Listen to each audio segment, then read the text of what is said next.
Assalamualaikum warahmatullahi wabarakatuh. Kami dari kelompok 12 yang beranggotakan Halifah, Santi M, dan Siska Yanti akan menyampaikan materi dari supervisi pendidikan tentang teknik dan strategi supervisi pendidikan, karakteristik, teknik, dan strategi supervisi pendidikan. Karakteristik supervisi pendidikan. Supervisi dalam dunia pendidikan menjadi sangat penting dilaksanakan karena berpengaruh terhadap kinerja guru sekaligus pada hasil pembelajaran.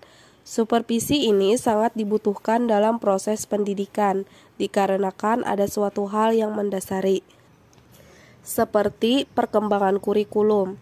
Dengan berkembangnya kurikulum, maka guru-guru dituntut juga ikut berkembang. Kurikulum berkembang sesuai dengan perkembangan zaman, di mana semakin lama zaman semakin canggih. Oleh karena itu, lulusan juga diharapkan mampu mengikuti perkembangan zaman. Salah satunya melalui guru, di mana supervisi ini adalah memberikan bantuan atau binaan kepada guru atau pegawai staf lainnya agar dapat memperbaiki kinerjanya dan bekerja lebih baik lagi. Jika kinerja guru dan pegawai atau staf lainnya telah baik, maka akan berpengaruh terhadap hasil belajar.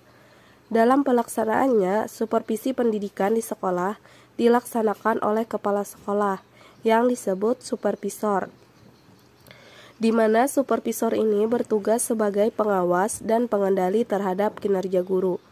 Berikut ini adalah karakteristik dari supervisi pendidikan, yaitu yang pertama, supervisi pendidikan sebagai pelayanan bantuan. Yang kedua, supervisi pendidikan memperbaiki proses pembelajaran. Yang ketiga, supervisi pendidikan memperhatikan lingkungan belajar.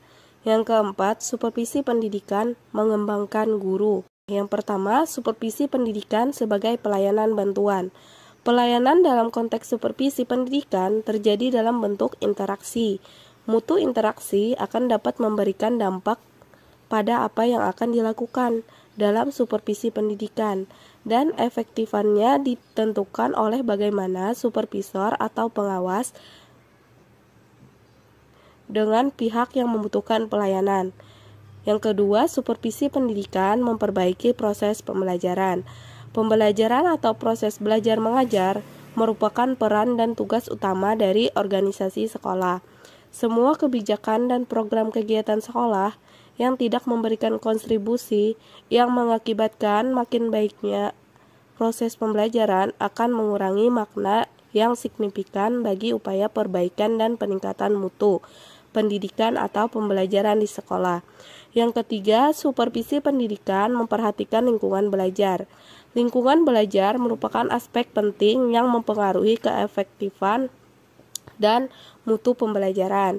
Siswa belajar tidak hanya ditentukan dari pribadi siswa saja dalam hal motivasi belajar internal, namun kondisi lingkungan di mana tempat siswa belajar pasti akan berkontribusi bagi terlaksananya pembelajaran yang efektif. Yang keempat, supervisi pendidikan mengembangkan guru. Sebagai inisiator dan pengelola proses pembelajaran di kelas, guru memegang peran dalam menjadikan proses pembelajaran efektif, serta belajar siswa yang aktif, sehingga interaksi pembelajaran menjadikan proses belajar menyenangkan dan memotivasi sekaligus efektif. Sehingga pengembangan guru harus dilakukan dan supervisi pendidikan harus mendorong memfasilitasi bagi peningkatan kompetensi guru. Selanjutnya, teknik-teknik dalam supervisi pendidikan. Teknik adalah cara sistematis melakukan sesuatu menurut KBBI 1997-1024. Supervisi pendidikan melibatkan lembaga yang menyelenggarakan pendidikan yakni sekolah. Teknik supervisi pendidikan adalah suatu metode yang dijalankan dalam melakukan supervisi pendidikan sebagai pelayanan atau bantuan kepada para guru. Dalam hal ini, praktek supervisi membutuhkan metode dan teknik yang tepat sehingga hasil yang diperoleh optimal untuk mencapai tujuan supervisi. Teknik supervisi merupakan metode yang ditempuh dalam mencapai tujuan. Teknik supervisi yang biasa diterapkan oleh supervisor dalam kegiatan kesupervisian terdiri atas dua kelompok, yakni teknik individual dan teknik kelompok. Teknik individual adalah teknik supervisi dilakukan kepada pribadi yang disupervisi, termasuk untuk kepentingan diri dari supervisor tersebut. Teknik individual berupa bantuan yang diberikan supervisor kepada guru yang disupervisi, baik yang sifatnya di luar kelas maupun tindakan dalam kelas. Teknik individual biasanya dilakukan dengan metode pelaksanaan, yakni teknik kunjungan berupa teknik kunjungan kelas atau classroom visitation, teknik observasi kelas atau classroom observation, percakapan pribadi atau personal dialog, percakapan kelompok atau grup dialog, mengunjungi sekolah lain atau intervention, teknik bacaan terarah, portofolio, menilai diri sendiri, supervisi yang memakai para siswa.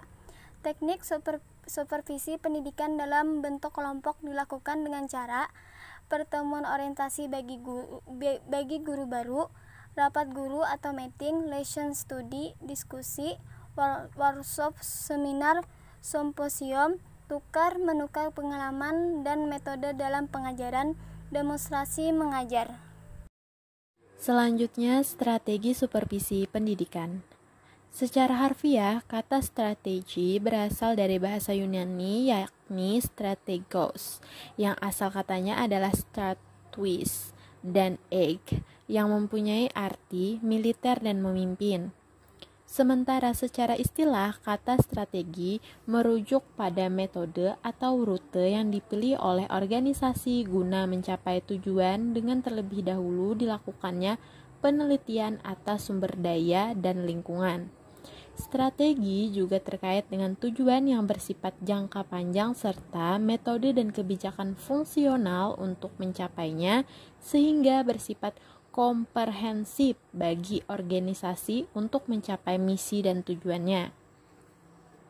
Strategi adalah sesuatu pengetahuan yang menggunakan pendekatan atau siasat dalam menyusun perencanaan atau tahap-tahap yang digunakan oleh pemimpin pendidikan untuk meraih sasaran yang telah ditentukan sebelumnya. Strategi sebagai sebuah pola atau rencana yang mengintegrasikan tujuan, kebijakan, sumber daya, serta urutan tindakan yang dilaksanakan ke dalam kesatuan kohesif terintegrasi dalam meraih sasaran yang sudah ditetapkan.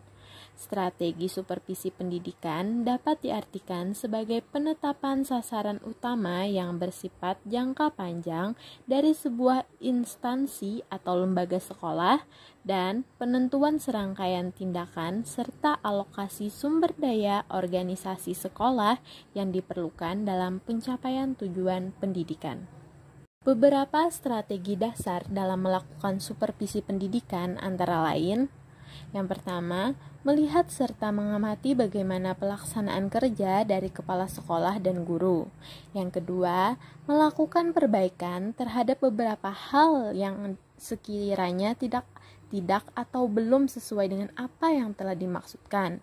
Ketiga, melihat dan menentukan apakah tugas dari suatu satuan pendidikan sudah terlaksana dengan baik atau tidak. Yang keempat, memberikan bantuan serta pembinaan dalam hal perbaikan pelaksanaan tugasnya masing-masing ditunjukkan kepada kepala sekolah atau guru. Dan yang terakhir, mengadakan upaya kerjasama dengan kepala sekolah ataupun tenaga pendidik dalam membentuk suasana dan situasi belajar mengajar yang ideal. Itu tadi penyampaian materi dari kelompok 12 tentang materi teknik dan strategi supervisi pendidikan, karakteristik, teknik, dan strategi supervisi pendidikan. Demikian yang dapat kami sampaikan. Salah hilap mohon maaf. Wassalamualaikum warahmatullahi wabarakatuh.